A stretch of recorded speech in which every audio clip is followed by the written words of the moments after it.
The brand is the product, right? The behavior is the product, not the thing that you spend years and years and months making and creating. That's not the product. The product is the behavior, the identity, the brand world. Those are all the product, not the actual material thing that you're giving to the consumer. That's not the fucking hook. The hook is behavior and identity. The product is simply the object they use to communicate that identity outwardly, right? So all the consumer is doing is using your product to create and to transmute an identity out into the world. Consumers want entry into a perspective, not just ownership of a product. I posted this on my TikTok. Somebody said, I wish every brand right now that is actually going to make it in the next couple of years, all of the house name brands, they know you want entry into a perspective, not just ownership of an object. Gucci knows this. Balenciaga knows this. All of them do. This is what they've been doing for years and years, and that's why they are so grounded, right? So what do you mean by entry into a perspective? When people consume your product, they are not consuming just a one-sided, consumption. It's not a one-sided perspective of consumption. When they're consuming from different levels of perspective, different doorways. Some consumers enter through emotion. Some consumers enter through aesthetics, behavior, fantasy, routine, a new invention, right? If you only have one doorway and your only doorway for your brand is to purchase and to buy, expect to fail. Literally. The strongest identity brands build 3 doors: emotional entry points, weaving entry points, rename entry points. Every single one of these entry points, I'm going to connect it to a cult. Cults are beautiful at understanding how to not just control the consumer, but control the consumer's environment. This is what I essentially tell you guys all the time. You can't just control the product and how the product is going to get to the consumer. You can't just control the product and control how the product is going to be seen.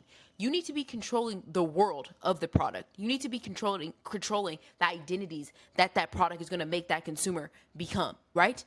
Cult leaders are great at that. Cults are great at understanding that I can't just talk this consumer's ear off. I can't just make them buy all of my shit. I always bring up cult leaders because they understand that they can't just sell the consumer their grand scheme. They can't just sell the consumer, I need this money to do this. That's how you guys act, right? You tell the consumer, hey, buy this product so I can make more product. No one gives a fuck, right? But if you tell the consumer, buy this so you can become this, buy this so your world transforms to this, it's very easy to get anybody to buy anything you create or make. I'm going to break down each entry point, right? Rename entry point. This is the renaming entry point. This doorway, this entry point, every great cult uses it, right? The most popular one right now is LA piece of shit. LAPOS. If you go on TikTok, and I have an example for you guys, LAPOS, people are naming themselves this. This is an identity that people are trying to become from even out of state. I was born and raised in LA, and I consider myself an LAPOS, right? Because you consider yourself an LAPOS if you go to Erewhon, you always are getting matcha, drinks over food. All these things come into that account, right? So if I'm naming myself an LAPOS, I've killed an old version of myself. I've killed an old identity, right? This is why fandom culture is so popular. Think of One Direction, boy bands, the Directioners. You name your audience, right? Because once someone adopts a label, they begin changing their behavior to match it. The identity becomes social, emotional, and visible. The strongest brands understand that transformation starts with naming. If you grew up in like the 2019 era, everybody had NBA blank, no limit this. All the boys in their fucking, on their Instagrams, NBA this, no limit this, right? Supreme Patty, Supreme this. Even in the looks maxing cult, they have Chad and Eve when you are the best looking. Clean girl aesthetic. I want to be a clean girl. I want to be a witchy girl. I want to be a whimsy girl. They're renaming themselves. Instead of having their name, they rather have an identity that has the name where they're perfect, where they could be who they dream to be. This is why you have to rename your consumer. This is the first entry point. This is why I tell you guys, in order to understand your fucking consumer, you have to break them down. What are they horrible at? What are they struggling with? This is what we do in brand therapy. This is why brand therapy is so fucking important for every brand to go through so they can actually understand who are they killing off for their consumer to become the new version that they need them to be, right? So I'm going to show you LAPOS. I'll play one. Up on 85, way past A&M, straight in Houston when I don't go in again. That's literally it. Why is that viral? Why does that work? Because it kills off their name. It kills off their name. They don't have to be them. They are a identity. They are an identity that does a certain set of behaviors, and they continuously do it and continuously label themselves. The clean girl aesthetic is very similar to that. We can even look through the whimsy girl vibe aesthetic if you want. This is the whimsy girl aesthetic. How to dress whimsy. I think 2026 is the year of women. This is an identity. People want a label. People want a name, a label. You cannot just give them product. Brand therapy combats this. Brand therapy allows you to understand who your consumer is supposed to be. They're not supposed to be who the fuck they are when they meet your brand. Once they meet your brand, they should be naming themselves, right? And you give them the name. In cults, killing the old name is part of initiation. The old identity is separated so the person can fully attach themselves to the new belief system. Branding works on a similar level. The strongest identity brands create moments where the consumer feels distant from who they used to be and closer to the version of themselves the brand presents or represents, right? Even if you guys know what Crow is, they mix Chrome and the Row together. Crow. It's all a label, a name. You need a label or a name to make the consumer feel like that's who they are. If they don't have that, they don't understand how to attach themselves to the behaviors you create, right? They're not going to understand how to attach themselves to that product. The product is the least of their fucking worries. Worry about your consumer, right? So weaving entry points. What is a weaving entry point, right? Brand begins existing inside the consumer's real life instead of only existing as content or product. This is something a lot of brands are fucking bad at. All of my time working with brand owners, they do not understand how to break the fourth wall with the consumer, right? They do not understand how to actually place their brand in the consumer's world outside of product. And if you can't place your brand in the consumer's world outside of product, you're going to fucking fail. Now, I do believe the consumer is still very chronically online. They are very, very chronically online to the point it's fucking bad. Right? But there is a moment in their daily life, usually it's at work, usually it's at night, right? Where they're gonna log off.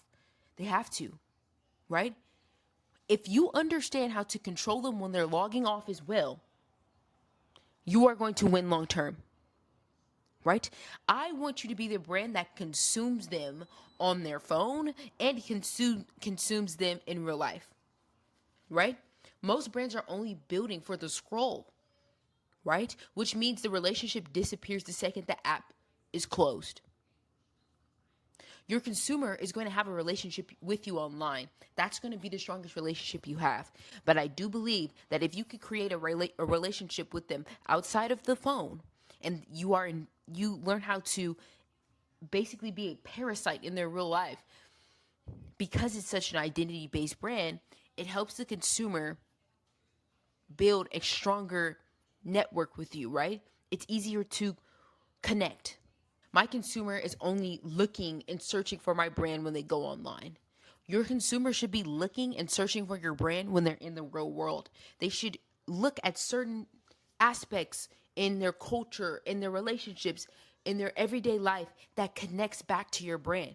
Do you know the only way you can understand how to connect the real world with your brand rules, your content rules, your behavioral identities? The only way to do that to break the fucking consumer down. Okay? All the way to the bottom. I've been talking about Lexola since the beginning, and they are so great at weaving real life and making sure that when the consumer turns off their fucking phone, they still are capsulated by the brand, right? So I'm just gonna go through a few of their posts.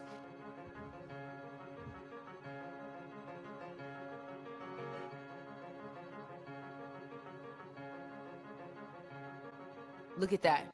That's literally exactly what I'm talking about.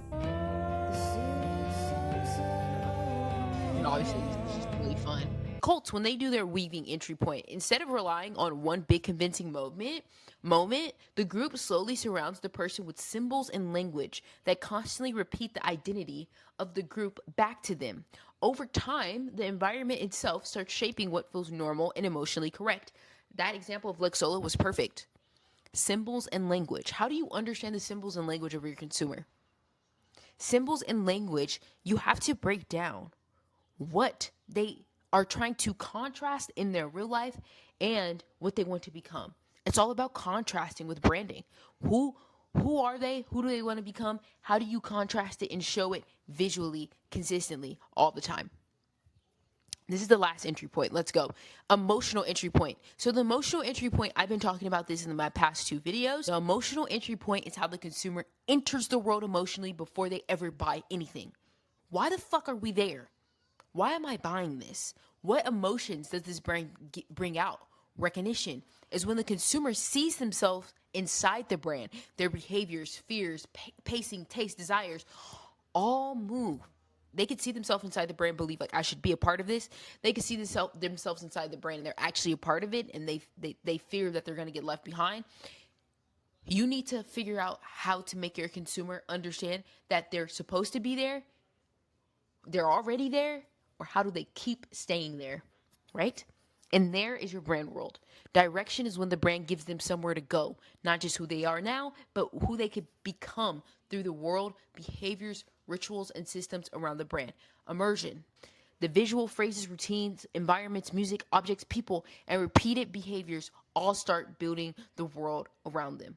Immerse your consumer, not just with your brand, but different things around them that feel connected to the brand, so they always are thinking about who they're supposed to be in your brand world. Immerse them with your ideas, immerse them with your thoughts.